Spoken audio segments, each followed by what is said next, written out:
आज दिन के लिए जो उसने हम सभी को फिर से इकट्ठा किया, फिर से तैयार किया कि हम उसकी उपस्थिति में आए और उसके अनुग्रह में हम बढ़ते जाए यीशु मसीह के नाम में। हालेलुया। आज हमें बहुत ज़रूरी है कि हमें समझने की आवश्यकता है और जानने की आवश्यकता है कि हमें मसीह में किस रीति से जो हम बढ़ रहे हैं और कैसे हमें और बढ़ने की ज़रूरत है, और उसमें जो हम बढ़ रहे हैं उसमें हम क्या चीज़ चाहिए जो हम उसमें और अच्छे तरीके से परमेश्वर की उपस्थिति में हम बढ़ने के लिए और काबिल हो सके यीशु मसीह के नाम में। हालेलुया। आज मैं एक वर्ड आपको कहना चाहता हूँ, एक शब्द आपको बताना चाहता हूँ कि जिस प्रकार हमने उस पेड़ को लगाया है, जिस प्रकार पेड़ जब जमीन में लगाया जाता है, जब भूमि में वो लगाई जाती है, तो आपने देखा है कि उसमें का जो जड़ है वो फैल जाता है और वो मिट्टी को पकड़ लेता है। और मिट्टी पकड़ने के बावजूद जो पेड़ अगर उस मिट्टी को अच्छे से नहीं पकड़ा, अगर वो आंधियां आई, हवा चली, वो पेड़ गिर जाता है। भले उसमें कितना भी अच्छा फल क्यों ना लगा हो, कितना भी मोटा क्यों ना हो, कितना भी ताजा क्यों ना हो, कितना भी देखने में वो सुंदर क्यों ना हो, अगर उसका जड़ कमजोर है तो वो कभी भी गिर जाएगा। अगर एक पेड़ को जिसको आपने लगाया है और आप उसे उखाड़ भी सकते हैं और आप उसे लगा भी सकते हैं, लेकिन अगर पेड़ जितना बड़ा होगा उसका जड़ उतना ही नीचे फैलेगा।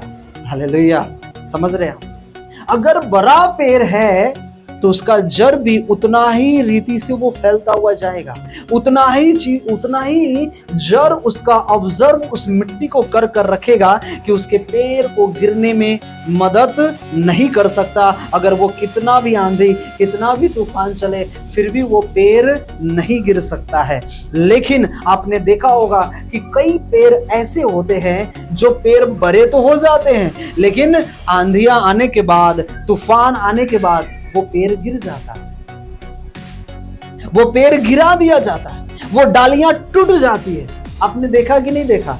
उसमें से फल गिर जाते हैं, फल मुरझा जाते हैं, टूट जाते हैं, वो मेहनत व्यर्थ हो जाती है, सारी मेहनतें व्यर्थ हो जाती है। ध्यान से सुनिएगा मैं क्या समझाना चाह रहा हूं। एक मसीह विश्वासी अगर वो अपने जीवन में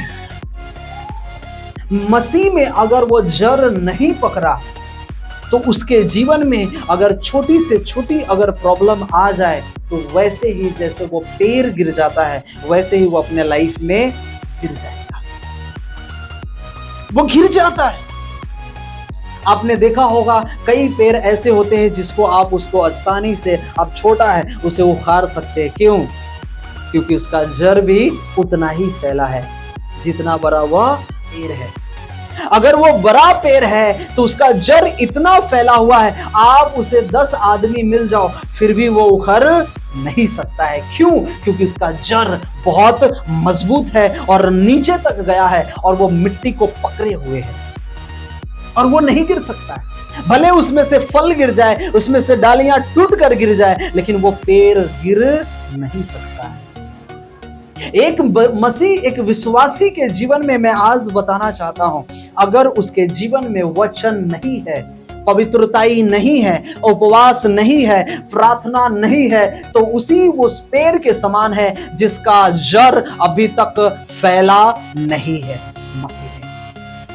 और वो जड़ ना पकड़ने के कारण, वो ना फैलने के कारण उनके जीवन में कोई डराने वाला, कोई धमकाने वाला, कोई बीमारी, कोई परेशानी, कोई चिंताएं आती है और वो तुरंत गिर जाता है। या तो वो संसार की लालसाएं हैं, संसार की बातें हैं, संसार की चिंता है, संसार की हर एक वो चीज जो उसे मन पसंद है और वो गिर जाता है उस पेड़ के समान, क्योंकि उसने मसीह में अब तक जड़ को पकड़ा ही नहीं। आमीन, हालेलुया। लेकिन अगर वो जितना बड़ा होगा उतना नीचे वो उसका जड़ फैलता जाएगा। उतना अब उसका जड़ उस मिट्टी को पकड़ते हुए जाएगा। आप सोचेंगे नहीं क्या? आपको पता है कि अगर जो पेड़ लगता है, क्या पेड़ जिस जगह पे लगाया जाता है, क्या जड़ उसी के आसपास में रहता है, या 1-2 फीट 5 फीट 10 फीट तक वो फैला भी रहता है? आपने देखा है कि नहीं देखा? देखा है ना?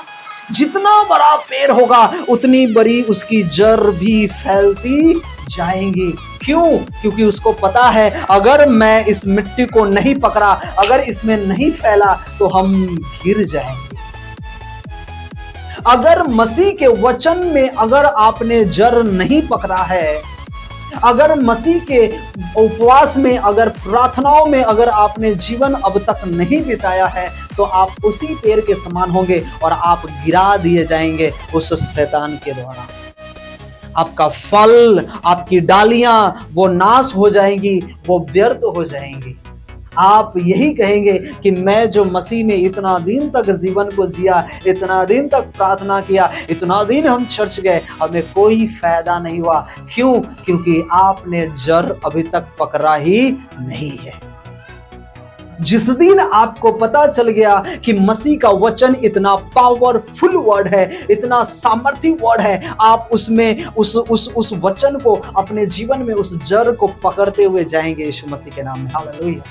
अगर आपको बड़ा एनवाइंटिंग होना है, बड़ी सामर्थ के साथ आपको बढ़ना है, तो मसीह में उतना प्रेयर भी करना पड़ेगा। हालेलुया।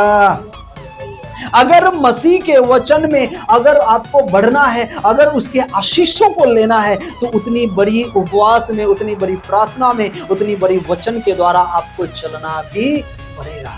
अगर आप नहीं चलेंगे तो उस हल्के उस पेड़ के समान है जो आप एक आंधिया में गिरा जाएंगे। वो आंधिया क्या चीज का प्रकट करता है? वो आंधिया हो सकता है वो दुष्ट की ओर से वो हो सकता है एक शैतान की ओर से। एक बहन वो चर्च में आती थी, अच्छी प्रार्थना करती थी, अच्छा आराधना करती थी, अच्छा प्रभु के महिमा में वो बढ़ती रहती थी। लेकिन एक दिन ऐसा हुआ उसके जीवन में, कि जब वो घर पे जब वो गई वहां पर, उसमें क्या हुआ? उसके जीवन में, उसके घर के आसपास में किसी ने तंत्र मंत्र, कोई जादू टोना कर रखा। उसने देखा, उसने पैर को वहां पर टच किया, वो जो जादू टोना, वो जो तंत्र मंत्र था, वो उसके ऊपर अब धीरे धीरे वो हावी होने लगा। जब आया वहां पर तो उसके ऊपर इतना हावी हो गया कि वो अपने जीवन में अपने लोगों को चर्च जाने से मना करने लगा। चर्च नहीं जाना, लेट हो जाता है। उपवास नहीं करना, क्या फायदा है उपवास करने से? कोई फायदा नहीं। इतना क्या प्रेयर करते हो? एक बार प्रभु ने कहा, एक बार प्रेयर कर लो। कभी भी सोते हुए, उठते हुए, बैठते हुए, बाइबल कहती है ना, तो सोते हुए, उठते हुए, बैठते हुए कभी भी परमेश्वर की नामों की महिमा करते रहना। हालेलुया। तो प्रार्थना करते रहना। अब यही वचन उन विश्वासियों के अंदर आ जाता है और वो कहते हैं हम कभी भी प्रार्थना कर लेंगे, कैसे भी प्रार्थना कर लेंगे, चलेगा। वो है, कैसे चलेगा ये? और वो क्या होते? वो विश्वासी आज वो गिरा दिए जाते। क्यों गिरा दिए गए? वो अच्छा मसीह में तो बढ़ रहे थे, अच्छा प्रार्थना में चल रहे थे, अच्छा मसीह की वर्ड में वो ऑब्जर्व होते रहे थे, लेकिन जो उसे मसीह के वचन को अपने अंदर इंप्रूव करना चाहिए, उन्होंने चर्च में तो आया लेकिन उस वचन को अपने अंदर वो मनन नहीं होने दिया, जड़ नहीं पकड़ने दिया। और एक छोटा सा तंत्र मंत्र, एक छोटा सा जादू टोना, एक छोटा सा काम उसके ऊपर हुआ और वो क्या हुआ? आज गिर गया। अपने घराने में मना करने लगा चर्च नहीं जाना। अपने लोगों को कहने लगा उपवास इतना करने की जरूरत नहीं, लेट हो जाता है, चर्च नहीं जाना। ड्यूटी पे जाना रहता है ना, चर्च नहीं जाना। मैं आज आपसे कहना चाहता हूँ, ये वही पेड़ के समान है जो एक दिन आंधियां आती है, कोई तकलीफें आती है और वो गिरा दिए जाते हैं। अगर मसीह का वर्ड, मसीह का वचन, मसीह की सामर्थ उसके अंदर, अगर वो वचन में कलीसिया में रहते हुए अगर वो प्राप्त किए होते, तो उसके ऊपर कोई भी जादू टोना, कोई भी तंत्र मंत्र नहीं चलता, कोई भी शैतान का कार्य उसके ऊपर काम नहीं करता। क्यों? क्योंकि उसने परमेश्वर के वर्ड को अपने अंदर इंप्रूव किया है, उसे फैलाया है, उसे जड़ पकड़ने दिया है, उसकी सामर्थ्य में उसने बढ़ा है। हालेलुया। वो आत्मा जो हमें चाहिए एक चलने के लिए, वो चर्च में तो आए, लेकिन वो पवित्र आत्मा से बहुत दूर थे कि पवित्र आत्मा हमें कैसा मिलना चाहिए, पवित्र आत्मा आखिर होता क्या है। कई लोगों को तो आज ये पता नहीं है कि ये पवित्र आत्मा कुछ होता भी है क्या। जब हम उनसे बातें करते हैं तो हम कहते हैं पवित्र आत्मा की उपस्थिति में चलना, पवित्र आत्मा का दान पाना, ये बहुत बड़ा जरूरी है एक मसीह को चलने के लिए। कहता है पवित्र आत्मा क्या होता है, हमें तो पता ही नहीं, हमें सिखाया ही नहीं है, हमें बताया ही नहीं है कि पवित्र आत्मा क्या होता है। हम कैसे कैसे उस पवित्र आत्मा को प्राप्त कर सकते हैं। आपको मैं बताना चाहता हूं मेरे भाई मेरे बहन, ध्यान से सुनिए। अगर आपको मसीह के जीवन में अगर आपको बढ़ना है, उसमें चलना है, तो ये पवित्र आत्मा ये बहुत जरूरी है, जो आपको वो परमेश्वर की उपस्थिति में लेकर चलेगा। हालेलुया। वो रास्ता दिखाएगा, वो आपको बताएगा, वो आपको चिताएगा कि तुम्हें कैसे चलने की, कैसे बढ़ने की तुम्हें आवश्यकता है। हम इस पवित्र आत्मा को कैसे कैसे प्राप्त कर सकते हैं, क्या क्या चीज है जो हम उसे प्राप्त कर सकते हैं, और यही चीज हमें वो पता नहीं, और हम आज क्या हो जाते हैं, गिरा दिए जाते हैं। हालेलुया। समझ में आ रहा है हमें क्या कितनी जरूरी है उस जड़ को अपने जीवन में इंप्रूव करना मसीह के वचन को। इसलिए बाइबल कहती है कि हमें पवित्र आत्मा की कितनी आवश्यकता है, कितना हमें पश्चाताप की आवश्यकता है। जो हमने कोई भी काम किया है उसे हमें पश्चाताप के द्वारा परमेश्वर की उपस्थिति में आना है। पश्चाताप के द्वारा हम उस पवित्र आत्मा को पा सकते हैं जो अब तक हमने पाया नहीं है। हालेलुया। पहले के लोग, जब यीशु मसीह नहीं आया था, उस समय पहले के लोग क्यों इतने जल्दी पापों में गिरा दिए जाते थे, क्यों गिर जाते थे? आपको पता है दाऊद पाप में गिरा कि नहीं गिरा? गिरा ना। नूह पाप में गिरे ना। हाँ, याकूब पाप में गिरे कि नहीं गिरा ना। जो पौलुस कहलाता है, जो साउल था, वो पाप में था कि नहीं था ना। सबने पाप किया, लेकिन उस समय क्या था, अहाब के समय में क्या था, जो परमेश्वर की इतनी अच्छी महिमा करने वाला व्यक्ति था, और वह एक स्त्री के कारण वो पाप में गिरा और परमेश्वर की उपस्थिति से वो दूर हो गया। क्यों? क्योंकि उसे निर्देश देने वाला वो हॉली स्पिरिट, वो पवित्र आत्मा उसके अंदर नहीं था। वो परमेश्वर की महिमा तो करता था, अच्छा भवन तैयार किया, भविष्यद्वक्ताओं को खिलाया, अच्छा प्रचार, अच्छा प्रभु की उपस्थिति में चला, लेकिन फिर भी वो क्यों गिर गया? क्यों गिरा वो इसलिए गिर गया क्योंकि पवित्र आत्मा की उपस्थिति में वो चल नहीं पाया। वो पहले के समय में वो पवित्र आत्मा की अगुवाई नहीं थी। Hallelujah, praise the Lord. प्रभु ने देखा कि आज हमारे लोग इतने परमेश्वर की उपासना करते हुए भी आज वो पाप में गिरते